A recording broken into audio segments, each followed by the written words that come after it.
in the Philippines is now the new poor. So, ang problema, yung maliliit na negosyo, pati, kasi wala naman silang kapital, hindi ba? That's true. Oh, yun ang Kawawa problema. naman. So, paano gugulong ang ekonomiya kung walang transport, walang construction, mataas ang bilihin, kaya konti na lang ang buibili. No, yun ang problema po mga kababayan, dahil isa sa mga solusyon dyan ng mga tagapagmahala ng economic policy ng ating bansa at fiscal policy, isang solusyon dyan para mabawasan o mababa yung inflation rate o kaya ang taas ng mga bilihin ay itaas nila ang interest rate. Yes, Kunyari, exactly. may savings ka na 1 million. Imbis na itago mo, ipasok mo sa bangko dahil tataasan nila ang interest rate doon. Yes, sa pera pakitain mo. nila. Oo. Pakitain ng tama. So, ibig sabihin, less na naman ang gastos. Yeah. Dahil pinasok mo sa bangko di ba? Imbis na magkapital ka more sa negosyo mo, hindi naman ka kumikita ngayon ng maganda, ipasok mo na lang sa bangko and wait it out. Ayun, dahil konti na naman ang pera sa ekonomiya, ay yung tinatawag na nagko-constrict, no?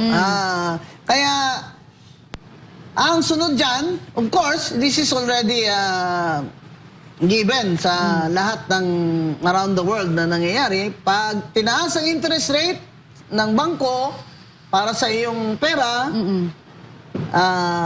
bababa ang investment, siyempre, ipapasok mo na lang sa bangko, di ba? Kaysa naman idagdag mo sa kapital mo. Kasi hindi ka kumikita Pero ang resulta naman, recession.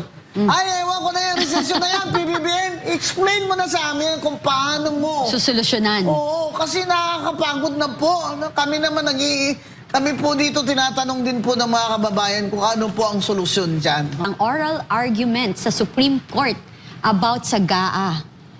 Funds 2024-2025. Ito yung kasong final pa noon sa Supreme Court ni former Speaker Alvarez, former Senator Coco Pimentel, at my good friend that whom I admire, the late Congressman Edsel Lagman. Pwede ba nating mapakita kung magkano yung 2024 at 2025 program funds? Yeah, kasi yung issue na to is tungkol sa GAA nga, di ba? BICAM at saka yung sinabi na special program Ito ang sinabi ni Dr. Monso dyan, professor ko yan Katin, ako dumugo ilong tenga ko dyan, calculus economics. Gusto ko siyang ma-interview natin, no? Sana one day, no? Sana, oo. Pwede rin sa Zoom lang. Oh, pwede Kasi, naman, parang nasa bahay lang siya pag nag-i-interview siya. Sabi ni Dr.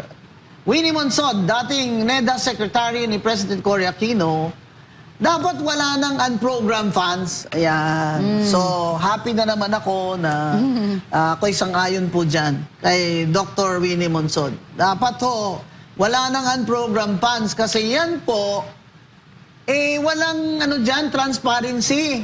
Kumbaga, hindi natin nakikita yan kung magkanong ginastos ng presidente dyan. Siya lang naman ang pwedeng mag-approve ng gastos sa unprogrammed funds. At technically, yung program funds ay hindi naman pwedeng gastusin dahil wala pa hong kita. Pag may kita ng gobyerno sa revenues na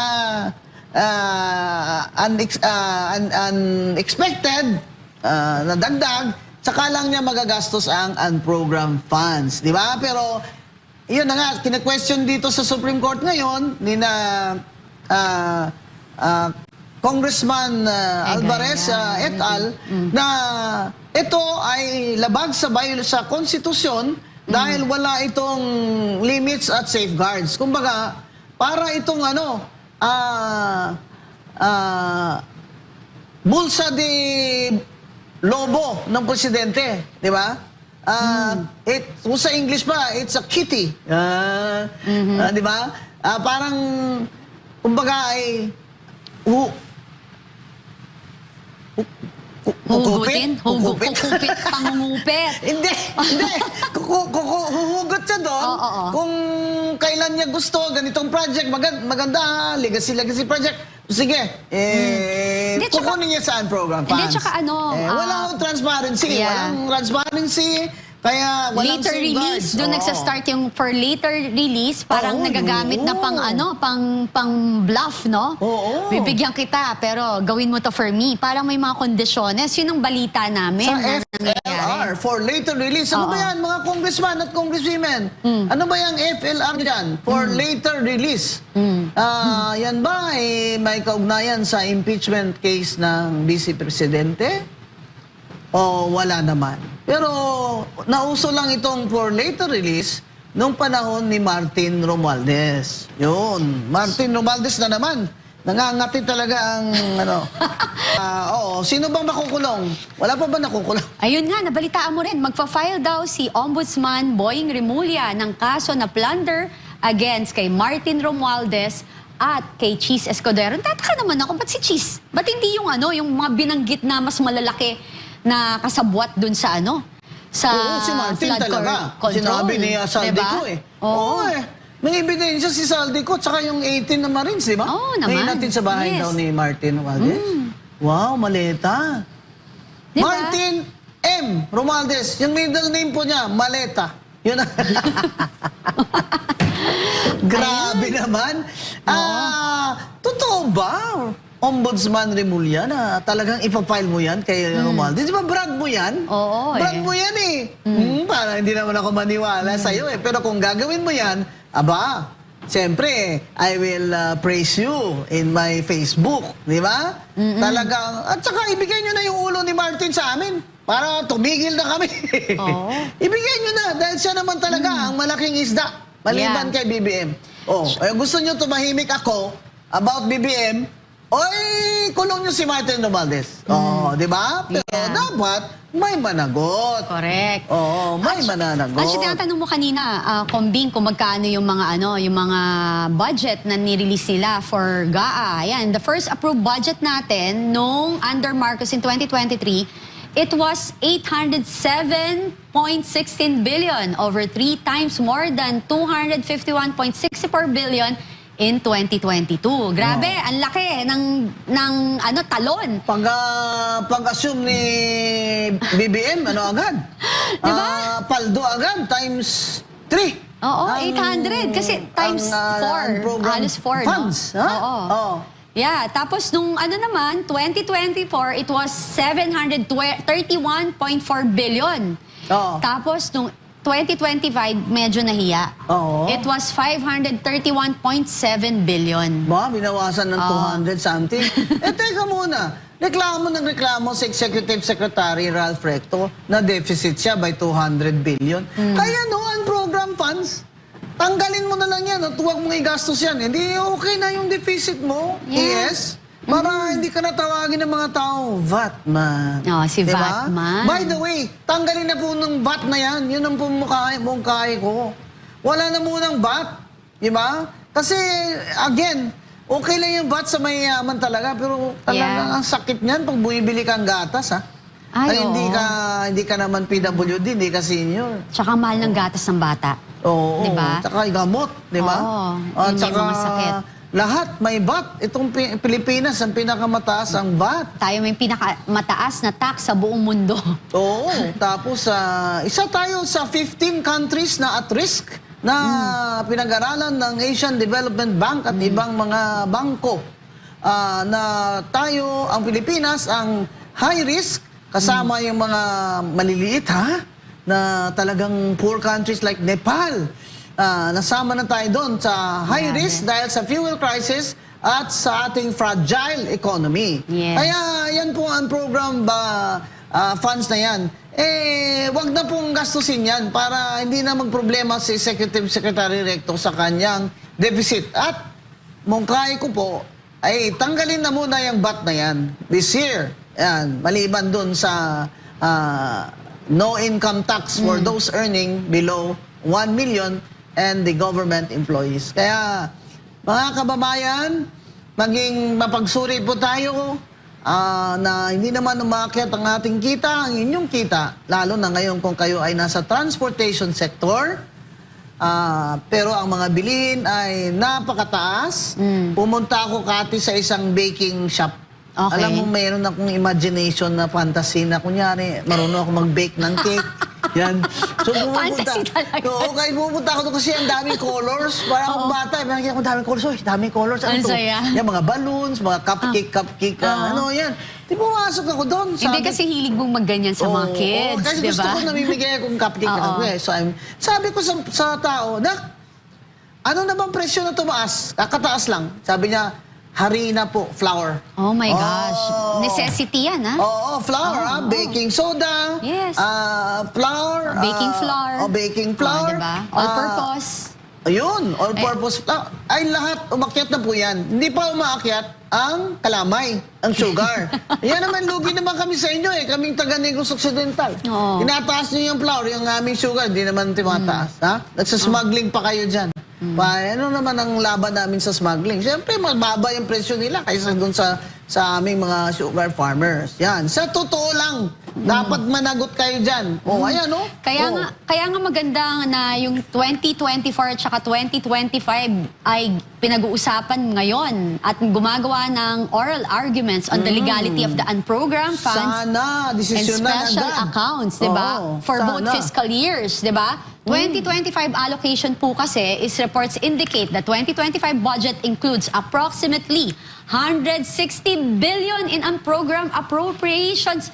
Grabe, sakit ng head ko. God. Ano Saan ba napunta yan? Ano ba yan, Diba? BBM? Oh BBM! my goodness. BBM, sige, friends na tayo. Huwag mo nang galawin yan. Mahawa ka naman sa bayan. mamayan. Grabe ka talaga. Standby funds ang tawag dyan. Ano ba yan? That's against the Constitution. Sana po mag-ruling na ang Supreme Court dito sa ilang taon naman itong final ni na Yeah. Congressman Alvarez et al. Diba? Oo, para malaman natin kung talagang nag-exceed siya sa Oo. constitutional limits or proper na budgetary natin, Oo, di ba? kasi nung PDAF ni Pinoy, di ba nag-desisyon din yung Supreme Court doon, yung PDAF, di ba? Ito naman sa time ni PBBM and program funds. So, Yeah, correct. let's pray and hope that the Supreme Court will resolve this and decide this issue soonest so that ma-release naman ang ating anxiety. Alam mo Yeah. kayo tayong mga Pilipino, konting konting conflict, away na eh. Yeah, Diba sa daan, correct. away na agad. Kasi may anxiety tayo eh. Meron. Oo, Kasi ang hirap ng buhay talaga sa Oo, Pilipinas. Kaya madaling, laging, dami ko nga nakikipag-away sa akin eh. Pero sabi ko sa kanila, take a number. Oo.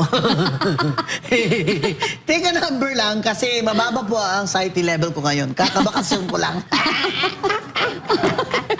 Take a number. Kasi ngayon po, ang mga korap, ang Diyos nila malita. Oo. Rimowa, Samsonite. Pero tingnan mo, may namamatay. Tourister. Nagkakasakit, Sa na kanila. aksidente, di ba? Oo. So, wake up yan. Diyos ang gumagawa niyan. No, hindi Diba? naman natin na gabaan unta mo. Oo, Hindi naman. Diyos yan. Pero may Diyos talaga ang kalibutan. There is a God. Yeah. Iba-iba lang ang pangalan niya. Yan. Huwag na tayong bawal religion dito. Pag-usapan kasi iba-iba religion ng mga tao eh. Hindi, isa lang naman yung at least isa lang. Isa lang ang Oo, Diyos. diba? Isa lang ang Diyos. Hindi, Ma. just At saka dapat matakot po kayo sa Diyos. Kasi talagang punishment is It's real. is real. Yan. Sabi naman ni Auntie Claire, spokesperson Claire, ay magandang balita, ang mga vessels na papuntang oil sa Pilipinas ay makakadaan sa Strait of Hormuz. Bakit po?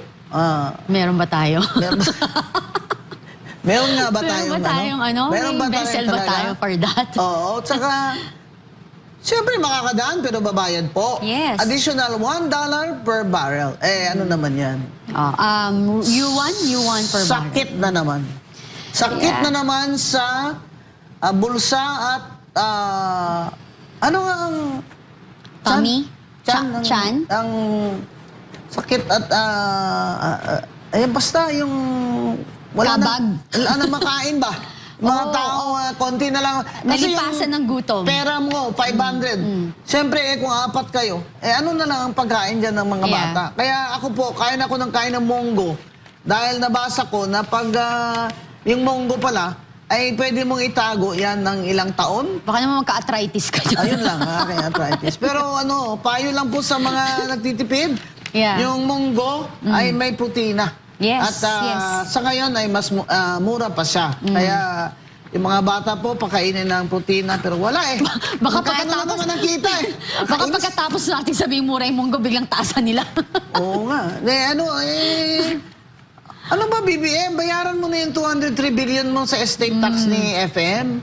Para hindi na... Ipangayuda mo kaya yan? Payag ako dyan. Hindi na kita i-criticize, promise. Hindi, at saka, Kombing, sana, sa ganitong nangyayari sa buong mundo, ang hinihingi lang natin sa gobyerno is maging transparent or maging totoo sa atin, sa totoong kalagayan ng ating bansa. Para naman makapaghanda ang ating mga kababayan. Walang handa. Wala wala. talagang time to prepare. Bigla na lang, boom, akyat ang presyo. At saka ang bagal po. Ang bagal ng desisyon. Then, nawawala pa siya ngayon na sa kaligitnaan ng everything. Kung ako yan, hindi ko man sinasabing napakagaling natin, no? Kung ako yung presidente, I will show myself every single day to comfort my Yun ang ini-expect ng mga tao, Kati. 24/7 dapat nandyan si BBM. Ba't ang presidente ka tapos gusto mong matulog na mahimbing? Hindi pwede yun, di ba? Ikaw, naghanap ka ng problema eh. Ayan, binigyan ka. Sobra-sobrang problema para mapakita ang galing mo. Ano nangyari sa atin?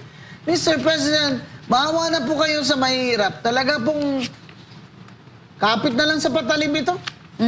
Sinabi ko ba sa'yo, Kati, yung parlor ko nagsasara ng 4 o'clock. Dahil takot ma-hold up. Ay, oo, nakwento mo. Grabe, ganun nga. Tapos, nabalitaan mo ba, Mama Bing, yung bata na 5-year-old na nilaslas yung leeg? Pinuntahan ata yun ni Grabe na. Di ba? Nalaslas yung leeg, Nilaslas? sinaksak. Oo, nahuli na ba? nahuli na. Ay, So, grabe. nilaslas yung leeg, sinaksak, nilabas daw yung bituka. Tapos, hindi raw niya kilala yung tao. Ano ba Diba? ito? Addict ba ito? Ano yung mga addict na naman? Happy days are here again kayo, ha? Grabe kayo. Grabe kayo. Eto na nga, pinatawag ng House panel ang mga dokumento sa Mary Grace Piatos at buwis ni Sara Duterte. Naglabas ng supina ang House Committee on Justice upang kunin ang mga dokumento kaugnay sa paggamit ng confidential funds ni Vice President Sara Duterte. Kabilang ang mga papeles na may pangalang Mary Grace Piatos at iba pang questionableng tumanggap umano ng bayad. Sa utos na inilabas noong March 31, inatasan ng komite ang isang state auditor mula sa Commission on Audit na dumalo sa pagdinig sa April 14 at dalhin ang mga orihinal na dokumento tungkol sa paggamit at pag-liquidate ng confidential funds. Kabilang sa hinihing dokumento ang mga ebidensya ng pagbabayad sa mga pangalang Mary Grace Piatos, Milky Sequia, Cocoy Villamin at Irene Tan. Kinestyon ng ilang mambabatas ang pangalang Mary Grace Piatos dahil tila hango ito sa mga brand ng pagkain. Nauna nang kinumpirma ng Philippine Statistics Authority na walang ganitong tao sa kanilang record at walang birth marriage to death certificate. Siyempre. Kasama rin sa pinapasubpina ng komite ang mga dokumentong may hindi mabasang pangalan. Kulang ang detalye, walang pirma, walang petsa, o yaong tila imposible umanong naiproseso ang pagbabayad. Hiniling din ng ang mga record na may petsa sa panahong wala umanong confidential funds na maaaring ilabas ang Office of the Vice President. Saklaw ng subpina ang mga transaksyon ng confidential funds ng Office of the Vice President at Department of Education mula sa 2022 hanggang 2023. Kabilang dito ang mga cheque, disbursement, vouchers, liquidation reports, certifications, accomplishment reports at patunay na pagsusumite ng mga dokumento sa Malacanang, Senado at Kamara. Hinihingi rin ng mga transaksyon ng cheque at voucher mula sa December 2022 hanggang July 2023. Pati ang liquidation reports, Mama Bing, at mga sinumpaang sertifikasyon ng mga opisyal na may pananadugutan. Ano pong comment mo dyan, Mama Bing? Bakit? Wala ba sa complaint yan? Di ba they have the burden of proof? Exactly. Wala pala sa complaint yun yan. Bakit? Itutuloy. Isasampinan nyo pa yan na... Sabi niyo sufficient in form and substance. Hindi pala sufficient. Kasi kailangan pa isampina mo yung salin niya at mga vouchers na yan. Ano ba talaga, kuya? Abogado ba yung mga nandyan? Ano ba, sufficiency in form and substance, tapos magpasasabihin na pa kayo, iakyat nyo na yan sa Senado para mag-trial na kayo doon dahil bawal sa House of Representatives.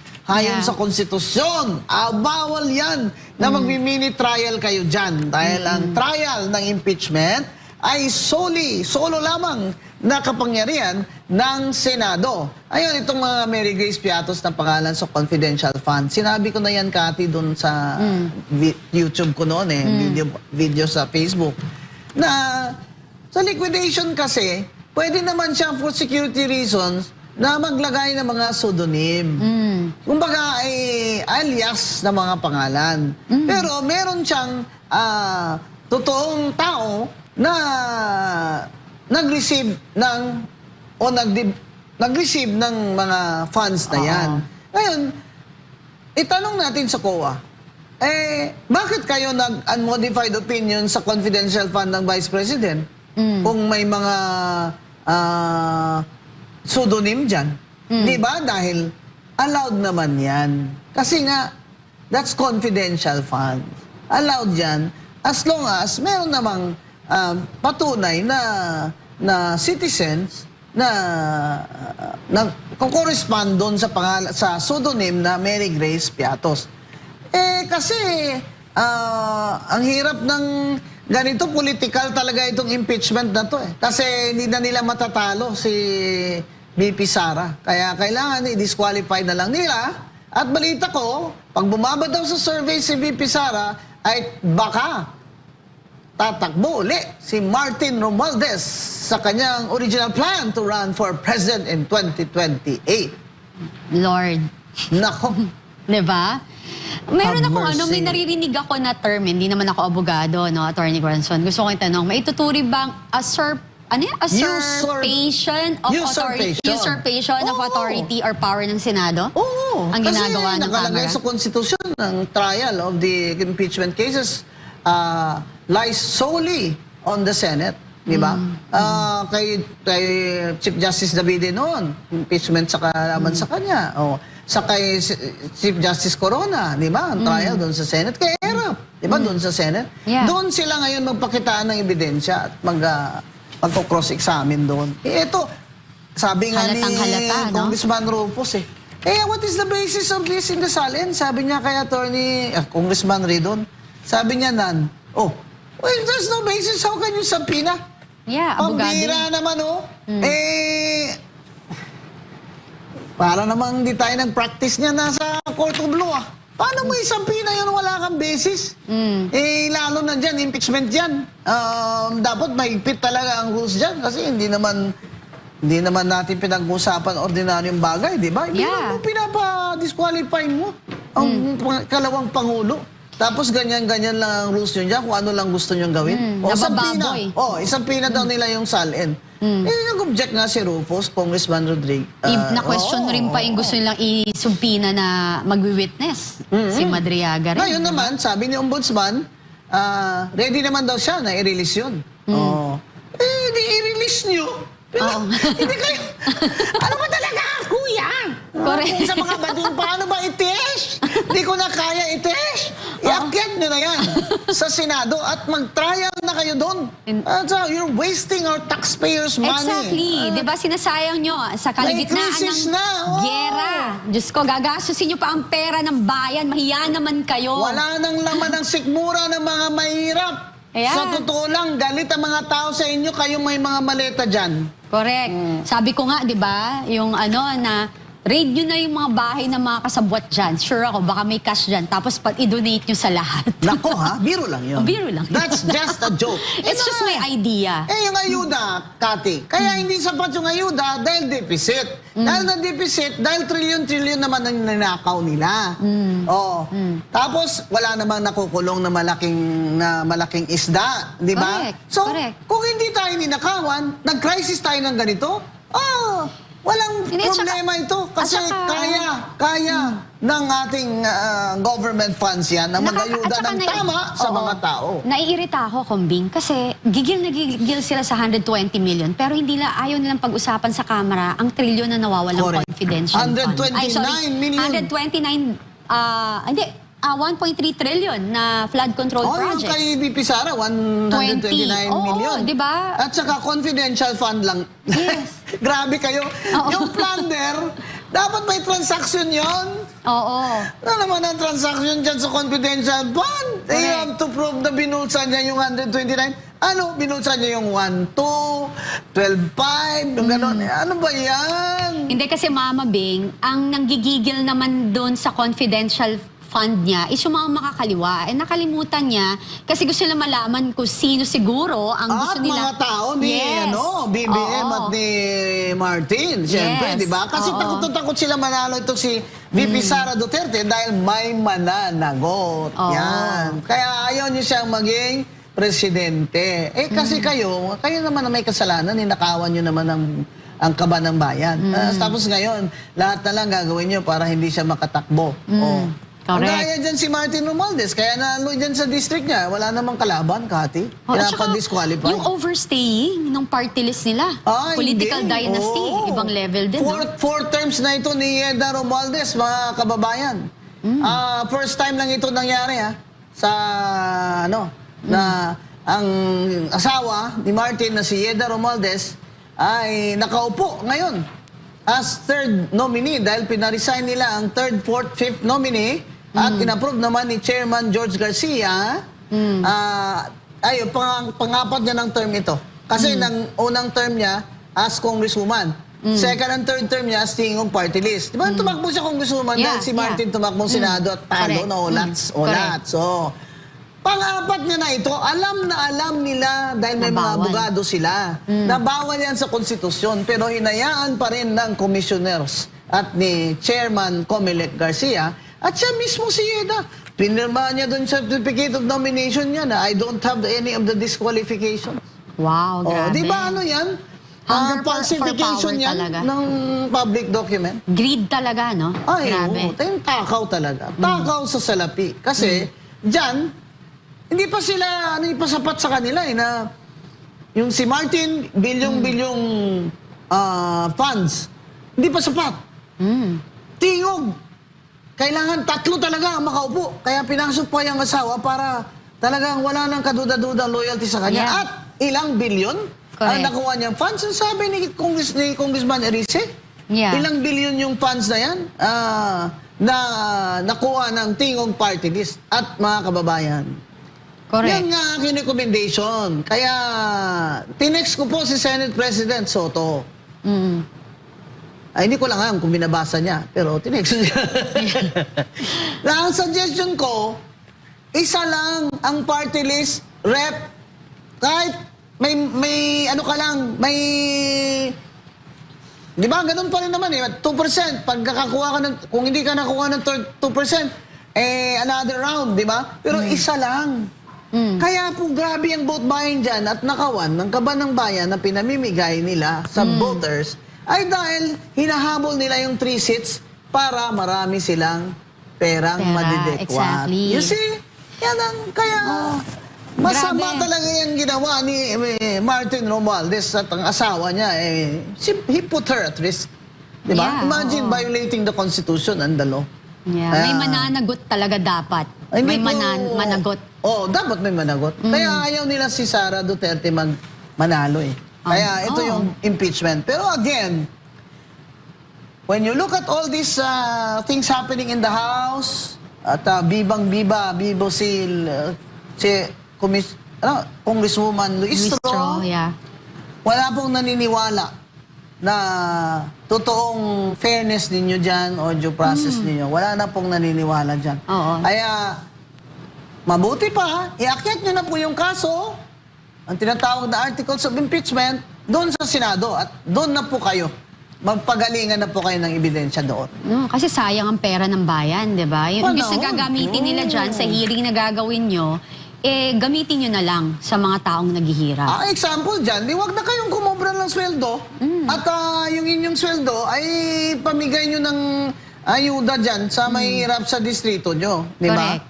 Wag na kayong kumobra ng sweldo. O kaya, wag na lang kumobra at all. Hindi, Yeah. wala nang problema yung deficit. Di ba? Tama. So at may maraming pera ang National Treasury na kung kailangan mag-ayuda, may pera. Di ba? Correct. Yan. Tsaka yung absent. Si Ay, oo Martin nga. Romualdez, si Yeda, tsaka yung anak. Absent pero ng attendance, present. Ano ba yan? Meron ako eh. Meron ako, nakita ko. Yeah. Nakalagay present, 3 sila. Absent naman kayo. Ba't kayo kumukobra ng sweldo? Oo. Di ba? Grabe rin, mamabing yung inflation. Sumipa na sa 4.1% Oh, noong my Marso dahil sa mahal na krudo at pamasahe. Sumipa sa 4.1%, di ba? Halos doble na yan ng 3 months ago. Yeah, ang inflation noong March dahil sa pagtaas ng presyo ng krudo at gastos natin, di ba? Sa transportation ayon sa Philippine Statistic Authority. Oo. Kawawa ang mamamayang Pilipino. Diba? 2.4% lang ang inflation noong February. O tama. Isang buwan lang, halos doble. Tapos pinagmamalaki ni BBM na inflation rate is down. Ganyan. Ano na ngayon? Dahil inflation rate is double Tapos in less sabi than 2 months. sasabihin ni Auntie Claire, okay pa tayo. Okay lang kayo dyan, ma'am. Kasi may sweldo kayo. Napakalaki naman laki ng sweldo nyo sweldo dyan niya. sa USEC Pakalaki Grabe. po. Ibang level ang inflation natin. Kawawa talaga. Yung akala nila, yung mahihirap lang talaga, pero yung middle class, yung grabe yung tatamaan ng matindi dito. At lagi na lang nila pinapasa yung kanilang obligation sa LGU. Yes. LGU daw mag-ayuda. Ay kawawa naman. Pero Dapat talaga, kung ang mga nakaupo sa gobyerno, kung may malasakit kayo sa mga taong bumoto sa inyo, pagaanin nyo ang kabuhayan nila, especially now. Yung mga local government, maghanap po kayo ng paraan para mapagaan ang kalagayan ng ating mamamayan ngayon, lalo na ngayon sa krisis na nangyayari sa atin, kahit alam natin na may hindi na nga talagang in denial na wala raw, okay pa tayo, hindi tayo okay. Don't say that. Kasi kailan natin sasabihin kapag hindi na talaga okay, tas hindi nakapaghanda ang mamamayang Pilipino. Wag kong ganun, wag kong selfish kasi kung ang hinahanap nyo, mas importante sa inyo ang image ng presidente or ang optics ninyo kesa sa kapakanan ng bawat Pilipino. Maling-mali ho yun. Hindi ho tamang panuntunan yon or pagpapatupad ng tamang liderato sa ating bansa. wala na pong laman ang sikmura na mahihirap. Alam nyo naman, pag wala na makain ng tao, ay nagkakasakit din sila. At ang hindi wala naman tayong completely libreng ospital. Yung zero billing po, hindi naman po yung para sa lahat ng ospital. Oo, hindi. Pag nagpa-surgery ng heart yung bata, dyan sa heart center, nagre-require po sila ng guarantee letter ng minimum 50,000. Sabi, wala na daw, hindi ka nadadaan sa congressman mo. Talaga? Nasa ng DOH? Nasa ng DSWD? Totoo po ba? Maglabas naman po kayo ng ulat at o report ninyo, DSWD. Nasaan na po napunta ang mga tawag doon, AX? This year. At saka yung kinakaltas na PhilHealth, di ba? Parang ano ba talaga nangyayari dyan? Kasi marami namang lahat tayo parang mandatory madalas na ka ng PhilHealth mo at kinakaltas sa sweldo mo. Hindi naman lahat ng tao nagkakasakit. Yun nga gusto ng OFW, Diba? Kati, sabi nila sa akin. Dapat hindi na sila required magbabayad ng PhilHealth. Yeah. Kasi yung mga number 1 sila, wala naman sila doon Dito, pag nagkasakit yes. sila. Oo, Yung exactly. kaanak naman nila, saka magkano lang naman ang nababawas sa PhilHealth kung talagang magkasakit ka ng tunay. Pero yung every month mo na ibabayad mo doon, binibilang po nila yun. Malaking Binibilang bagay po sa nila kanila yun. kasi may equivalent yun na bigas, may equivalent na pamasahe sa o tuition, ganon. Kaya ang DSWD po, paki-report naman po sa public. Sana may website kayo dyan na pwede kaming mag-click. Kung saan napunta yung AX Fund, cash yan eh. Oo, grabe, no? Cash yan eh. At saka, tignan mo. you're teaching the people to be, Lola, diretso Lola sa... to be tamad. Lola, diretso agad sa pamilihang bigas sa Lola, wag sa tongits. Tong it's talaga, Oo. diba? Pero totoo yan, Mama Bing, kasi alam mo sa kahirapan, yung mga Pilipino, iniisip nila easy way out, tsaka easy money. Kaya yung chatter? Scatter online. Scatter Yeah, online? it's Sino true. may-ari yung scatter niya? Pakawalang hiya ninyo? Yeah. Kinukuha pa ninyo yung pera ng mga maralita dyan Dapat sa i-ban scatter. na yan, tigilan na yan, di ba? Kasi sa umpisa, clickbait yan eh. Kunwari, papanalunin ka, tapos after, talo ka ng talo. Huwag na po kayong sumugal. Diba? Napakahirap na pong ng bilihin ngayon. Isusugal nyo 100 isang araw. Huwag na kayong manigarilyo. Huwag na rin kayong huwag na kayong gumalaw. Sa bahay na lang kayo. Ay, Diyos ko po. Ay, sorry that I Diba? said that. But talaga pong itong frustration natin sa gobyerno natin, sana po ay maibsan naman kung tamang mga desisyon naman sana ang ilabas ni BBM at mapabilis naman yung mga pagbantay ng DTI sa price control. Parang wala naman pong bantay. Kaya ang bilis naman ng taas ng mga harina. Di ba? Gusto kong malaman sino mga consultants niya. No. Di ba? Pinapakinggan niya ba o meron talagang nagmamando na hindi siya? Yun kasi yun di ba? Sabi ni Dr. Monson, di ba? She is not hopeful that in 2 years, our economy can recover. Nako. Because the people around Bongbong are not competent. Yeah. Kaya, Well, mga nakita naman. kababayan, Mhm. kapit lang po. Pero, singilin natin ng gobyerno natin dahil katungkulan nila yan Katungkulan yan ng Pangulo to lead us out of our suffering. Di po ba? Yan.